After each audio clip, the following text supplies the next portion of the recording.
Shalom everyone, ఎలా ఉన్నారు? ఎప్పుడైనా దేవునికి విరుద్ధంగా ఏమైనా చేశారా? పోనీ దేవుని నుంచి దూరంగా వచ్చేసిన సమయాలు ఏమన్నా ఉన్నాయా? మేము వాక్యాన్ని బాగానే చదువుతున్నాం, ప్రతిరోజు మందిరానికి వెళ్తున్నాం, ప్రార్థన జీవితాన్ని నిర్లక్ష్యం చేయలేదు, మరి ఇంకా ఏంటి దేవునికి దూరంగా వచ్చేసాము అని ఆలోచిస్తూ ఉన్నారా? అయితే ఒక 3 విషయాలు చెప్తాను.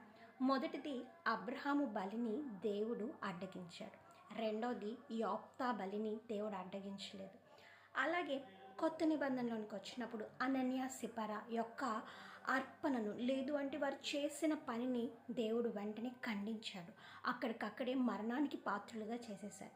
ఇవి ఎందుకు చెప్తూ ఉన్నాను అంటే, మనం ఈ 3 విషయాల్లో చూస్తూ ఉన్నప్పుడు మనకు అర్థమయ్యేది ఏంటి అంటే, మొదటి వ్యక్తి మొట్టమొదటిగా తనంతట తాను నిబంధన చేసుకోలేదు, కానీ మిగిలిన 2 సందర్భాల్లో వారంతట వారు నిబంధనను చేసుకొని ఉన్నారు.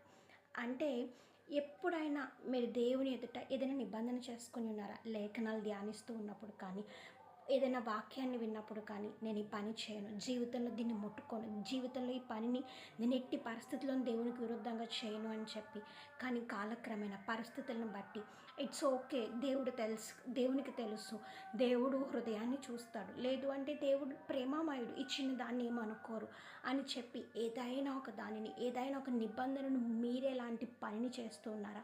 అయితే జాగ్రత్త, మీరు చేసుకున్న నిబంధనను నిలబెట్టుకోవడం మీ పని, మీ బాధ్యత.